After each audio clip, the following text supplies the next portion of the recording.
Boa noite a todos. Que a paz do Mestre Jesus esteja conosco em todos os momentos durante essa preleção. Que a espiritualidade amiga possa nos acompanhar para que possamos alcançar os nossos objetivos, de acalmar os nossos corações, de aprendermos um pouco sobre a palavra do Mestre. E para isso, antes da gente começar a leitura do nosso capítulo do Evangelho segundo o Espiritismo, vamos elevar os nossos pensamentos ao plano espiritual, a Jesus, a Maria, ao anjo Ismael, E vamos agradecer por mais essa oportunidade de estarmos juntos, em vibrações, em orações, num momento tão difícil que a gente passa, que todos nós no planeta Terra passamos. E vamos pedir que a espiritualidade amiga nos contemple com a força necessária para que possamos buscar nos nossos interiores, além da nossa renovação, a força para podermos superar todos esses momentos de adversidade que passamos. Pedimos muito à espiritualidade amiga que nos conduza da melhor forma possível e que esta oração possa atingir o coração das pessoas, que possamos tocar o coração de todos os assistidos com a palavra do Mestre Jesus. Que assim seja, Jesus. Muito obrigado por mais essa oportunidade. E a todos agradecemos, particularmente agradeço muito a direção da Colmeia por mais essa oportunidade, estarmos aqui juntos, conversando e aprendendo um pouquinho sobre a palavra do Mestre Jesus. Ele que foi, é e será o caminho, a verdade e a vida. Que ninguém vai chegar a Deus se não for através da sua estrada, da estrada pavimentada pelas suas verdades. Então, nós vamos fazer uma leitura do Evangelho segundo o Espiritismo, capítulo 26. Dai gratuitamente o que recebestes gratuitamente. É um capítulo relativamente curto, não é muito longo. Ele fala de 3 tópicos, Das preces pagas, da expulsão dos vendedores ambulantes no templo feita por Jesus e da mediunidade gratuita. Jesus nos adverte nesse capítulo sobre a necessidade da gente interligar esses 3 tópicos, da mesma maneira que a gente deve interligar todos os 28 capítulos do Evangelho segundo o Espiritismo. Porque se a gente perceber, tudo está interligado, tudo está conectado de alguma maneira. A gente começa a aprender sobre as verdades que Jesus desperta no nosso interior, porque elas já estão colocadas no universo há muito tempo. Nós que não as percebemos. E quando a gente começa a perceber essas verdades, elas começam a fazer sentido e é como se fossem os neurônios, eles começam a se interligar, para que a gente possa dar um sentido, um significado a todas as ideias. Não existe uma ideia de Jesus descolada, desconectada da outra, todas se interligam. Em cada capítulo, todos os tópicos se interligam e todos os capítulos do Evangelho, eles se interligam de alguma maneira. É só a gente querer enxergar essa ligação, a gente vai fazer. Então vamos lá?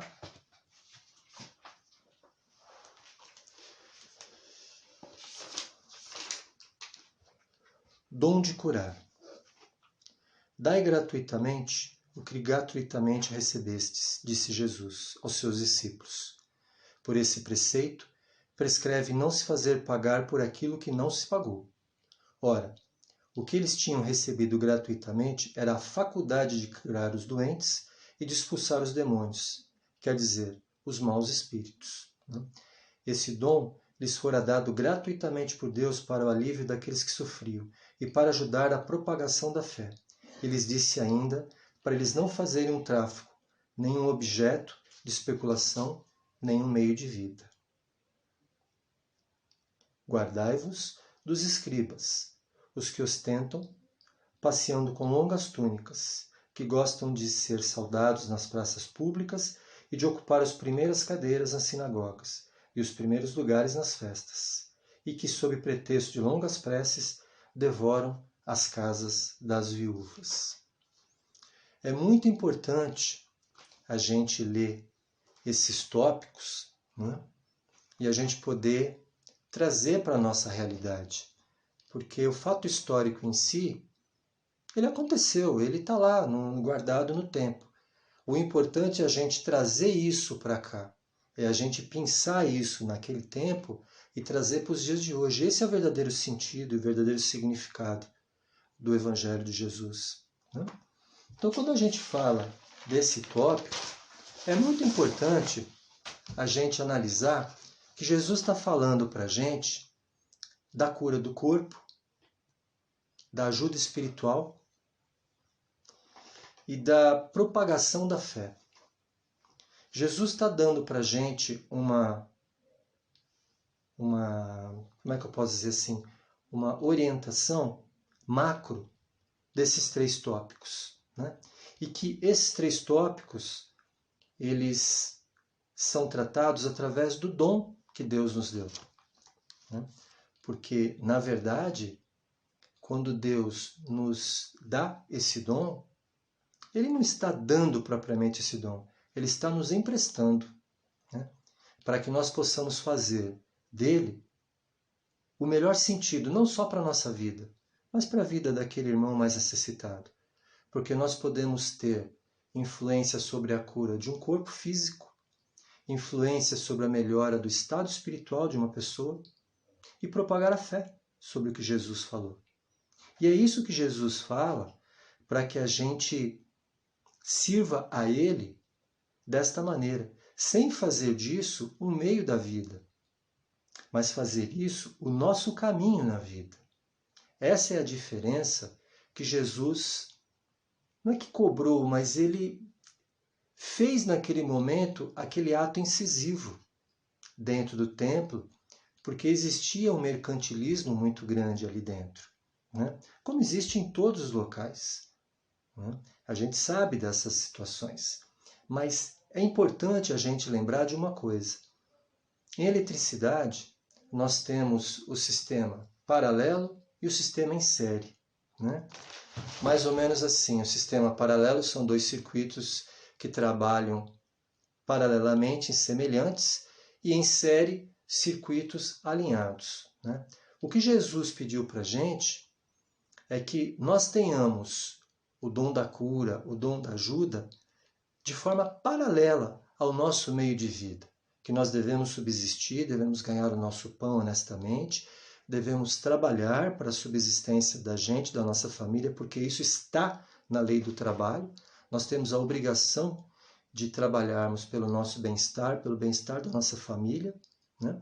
Então nós devemos fazer o nosso ganha-pão da melhor forma possível e, em paralelo, nós trabalharmos esse dom que Deus nos emprestou, de fazer o auxílio espiritual para as pessoas, de ajudar na cura das pessoas e de levar a boa palavra, a palavra da fé, para que a gente possa contaminar as pessoas, contaminar no bom sentido, para que a gente possa levar a palavra de Jesus e levar uma palavra de carinho, de afeto, uma palavra que traga coisas boas para as pessoas que elas estão necessitando naquele momento. E é isso que Jesus quer dizer para nós, né? Por isso que no segundo capítulo, né, que a gente já vai ler agora, que ele fala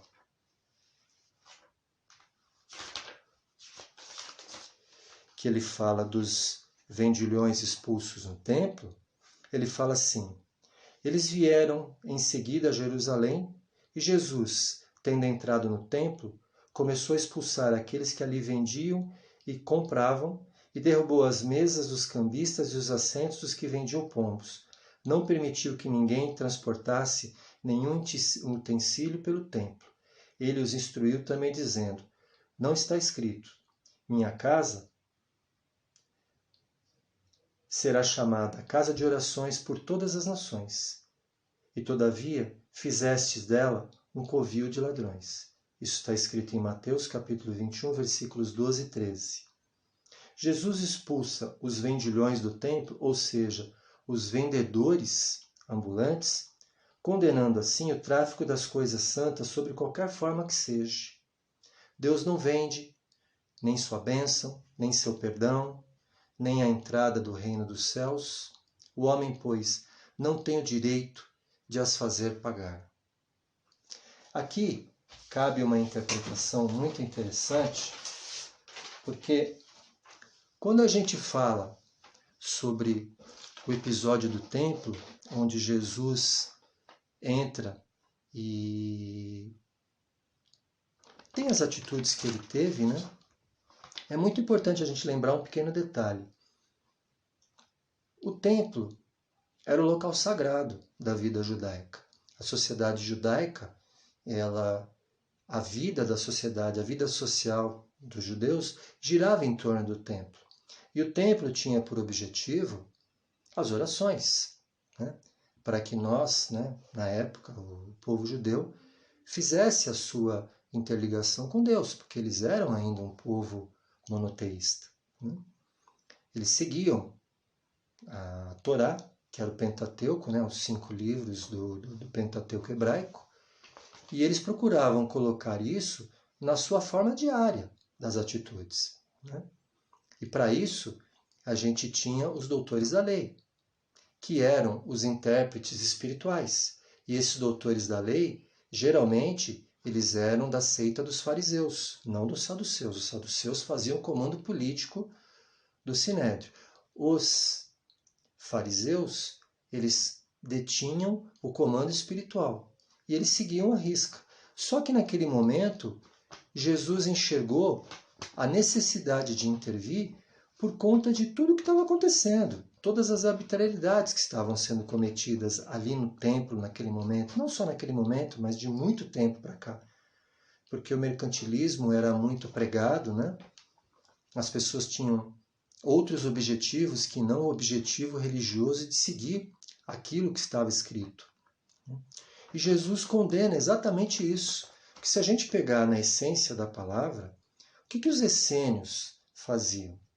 Os essênios eram exatamente aquela seita de espíritos que vieram para ajudar Jesus e eles pregavam, dentre outras coisas, a liberdade dos animais. Eles respeitavam os animais. E Jesus, como ele se envolveu muito com os essênios, ele sabia interpretar isso. E aí ele via todo aquele comércio, todo aquele sacrifício, ele tinha que fazer aquilo, como ele intervém hoje para nós. Né? Só que naquela época ele interviu de uma forma direta. E hoje ele intervém na nossa vida através da nossa consciência. Né? Porque naquela época ele estava começando a pregar o Evangelho, ele estava começando a apresentar a todos o seu Evangelho. Ele não tinha ainda, existiam as Escrituras, existia o Antigo Testamento, existiam todas as leis, mas o que veio fazer Jesus? Jesus não veio derrubar essas leis. Jesus veio apenas complementar, ele veio dar cumprimento às Escrituras. Ele falou, olha, vamos substituir tudo isso daqui, está meio complicado? Por 2 apenas, por 2 mandamentos. Amar a Deus sobre todas as coisas e ao próximo como a ti mesmo. Ele coloca o próximo muito perto de Deus. Olha que interessante. Né? Antigamente a gente tinha com os 10 mandamentos, com o decálogo, nós tínhamos mandamentos diversificados. Mas aí Jesus percebe que existia a necessidade dele fazer uma junção. E ele junta tudo isso em 2 mandamentos apenas. E fala, ama a Deus sobre todas as coisas e ao próximo como a ti mesmo. Ele coloca o próximo muito perto de Deus, sem praticamente distância.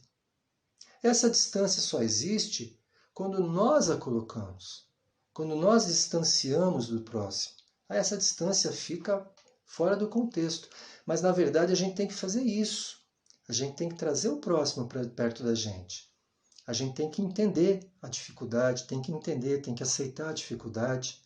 Não é que tem que entender. A gente já tem bagagem suficiente para procurar entender. Porque, na verdade, nós não estamos num mundo de competição. Nós não estamos num mundo onde só nós temos a verdade, só nós seremos elevados, só nós alcançaremos uma elevação espiritual. Todos nós precisamos entender que todos estão no mesmo barco. E que aquele irmão que ainda comete um erro, que você supostamente acha que não está mais à sua altura de fazê-lo, né? Nós temos que entender, nós temos que aceitar, nós temos que procurar aceitar a dificuldade daquele irmão que está passando por aquele momento, não com o objetivo de corrigi-lo, porque eu quero que ele seja corrigido da forma que eu entendo que deva ser a vida. Mas não. A vida, ela é comum para todos. Todos nós precisamos entender que cada um tem seu espaço, cada um tem seu tempo, cada um vai ter seu momento de crescimento. Nós, nesse momento, estamos aceitando a palavra de Jesus, estamos começando a plantar a palavra de Jesus dentro do nosso coração, exatamente sobre essa ótica. Nós devemos entender o próximo. Por isso que a doutrina espírita, ela fala para a gente que não existe milagres e nem mistérios. Existe lógica, razão e fundamento. Por isso que Kardec falou, espíritas, instruí-vos, espíritas, estudai-vos. Porque, na verdade, todo o fundamento da nossa doutrina, independentemente da questão religiosa, ele passa pela aceitação lógica das verdades de Jesus. Jesus não fez milagres, Jesus não teve mistérios.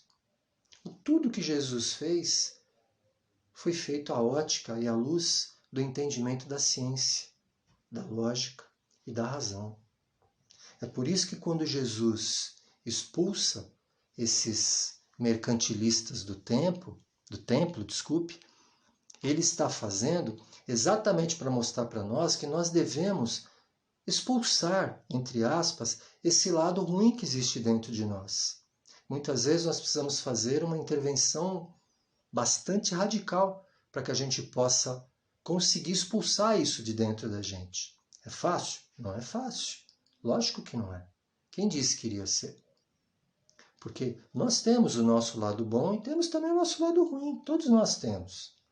Mas o importante é a gente saber qual lado a gente alimenta mais. Porque nós não vamos eliminar o lado ruim de uma vez por outra, um dia para a noite. Só porque a gente fez um curso da Escola de Aprendizes do Evangelho, me diplomei, eu estou elevado, não. A chegada ao grau de discípulo de Jesus não pode ser um portal, não pode ser um marco, tem que ser um portal aberto. A gente começar a entender que a gente vai servir ao mundo. E é exatamente isso que Jesus fala para nós, sobre o dom de usar, de bem usar aqueles dons que Deus nos deu, da palavra, da cura, do afeto, da ajuda, sem ter interesse. É isso que Jesus fala para nós. Ele prega para nós que o interesse, quando existe, é porque nós não temos sedimentado no nosso coração a essência da verdade dele. Se a gente está fazendo alguma coisa para ajudar alguém por interesse, nós não temos devidamente plantado a semente da ajuda, da cooperação, da fraternidade, propriamente dita. Né? A ajuda tem que ser feita exatamente sem interesse. Ah, Roberto, mas será que a gente consegue? Muitas vezes ainda não. Mas, na grande maioria das vezes, o importante é a gente perceber aonde que nós podemos melhorar. Através daquele exercício diário, né? Quando a gente acorda ou quando a gente dorme, fazer o exercício das nossas reflexões. O que eu posso fazer para melhorar? Como que eu posso servir sem interesse? Como que eu posso fazer um melhor atendimento para o meu próximo sem interesse? Né? E aí entra o terceiro tópico da lição, que é da mediunidade gratuita. Olha que lindo isso. Os médiuns modernos, porque os apóstolos também tinham mediunidade, igualmente receberam de Deus um dom gratuito, o de serem os intérpretes do Espírito para a instrução dos homens, para mostrar-lhes o caminho do bem e conduzi-los à fé, e não para vender-lhes palavras que não lhe pertencem, porque não são o produto da sua concepção. Todo aquele que conhece as condições nas quais os bons espíritos se comunicam, sua repulsa por tudo que seja do interesse egoístico e que sabe quão pouca coisa é preciso para afastá-los, não poderá jamais admitir que os espíritos superiores estejam à disposição de qualquer um que o chamasse a tanto por sessão. O simples bom senso repele um mau pensamento. Olha que interessante.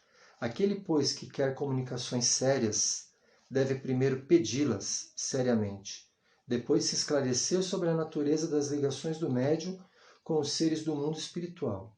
Ora, a primeira condição é para se conciliar com a benevolência dos bons espíritos.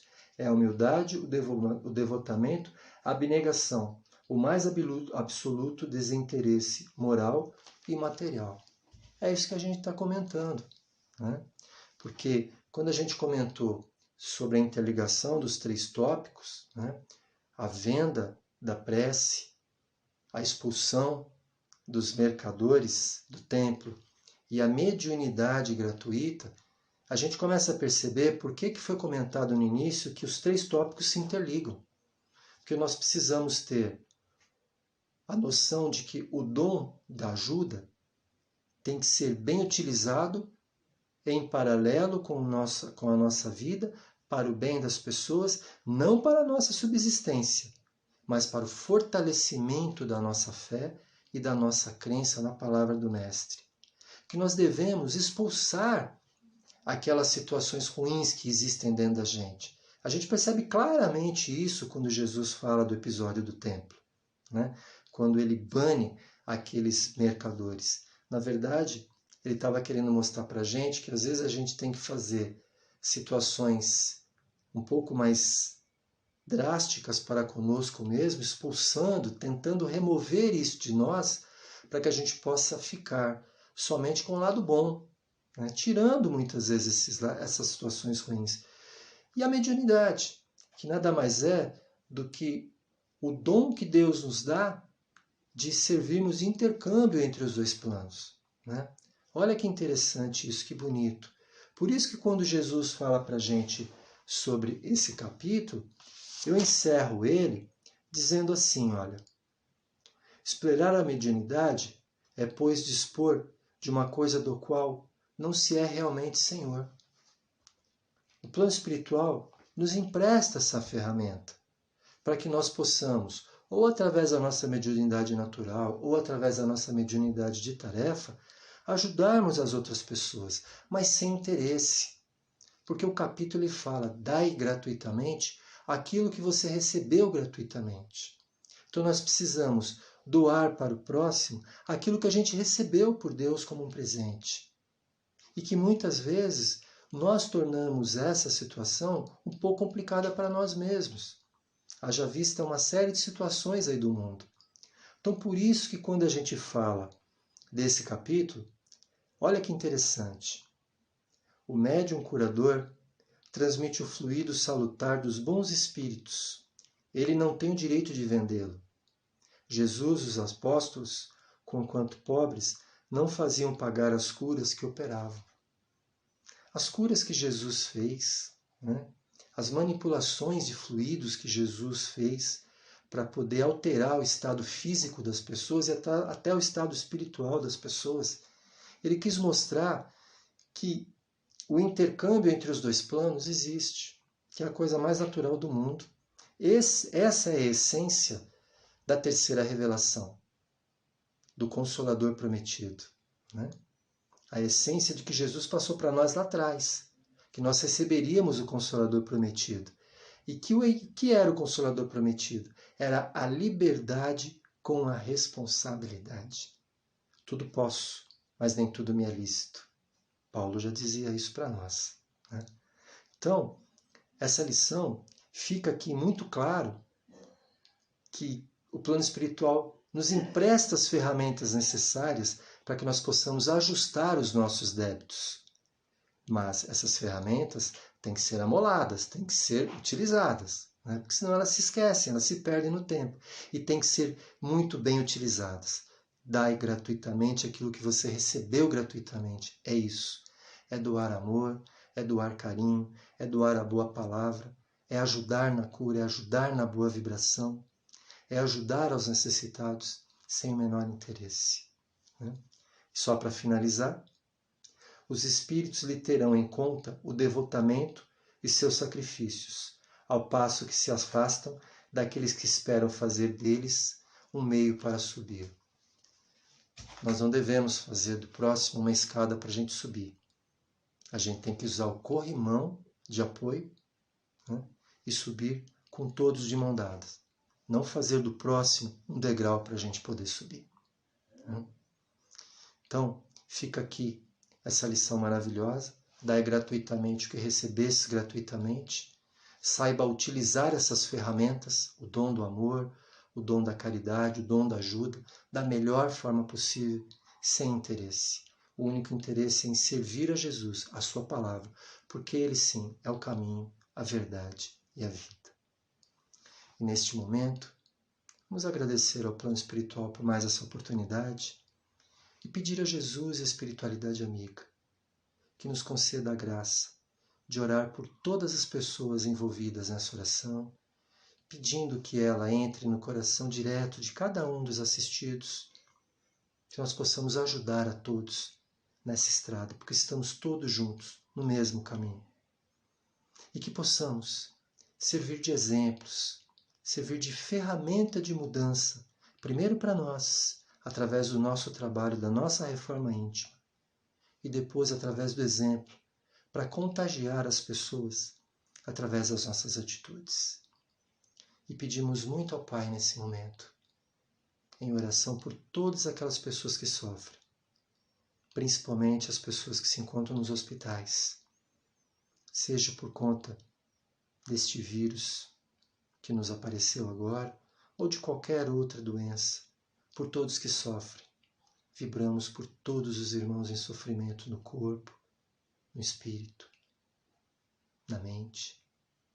Vibramos por todas as crianças abandonadas, por todos os idosos abandonados, por todos os presidiários que cumprem prisões, penas dificílimas, por todos que sofrem na rua pelos abandonos, pela falta de um lar, de um prato de comida, de alimento, de carinho, de amor. Vibramos, Senhor, por todas as pessoas, por todos os espíritos em sofrimento. E neste momento, te agradecemos, ó Pai, por mais essa oportunidade. Agradecemos a Maria em devoção e dizemos, com o coração unificado, Pai, Pai nosso que estais no céu, santificado seja o vosso nome. Venha a nós o vosso reino. Seja feita a vossa vontade, assim na terra como no céu. O pão nosso de cada dia nos dai hoje. Perdoai as nossas ofensas, assim como nós perdoamos a quem nos tem ofendido. E não nos deixeis cair em tentação, mas livra-nos do mal, Senhor. Pois teu é o reino, o poder, toda a honra e toda a glória. Que assim seja. Graças a Deus. Muito obrigado, meus amigos. Fiquem em paz e que Jesus continue abençoando a todos neste momento um pouco complicado que a gente vive, mas é o momento que a gente precisa dar o nosso testemunho.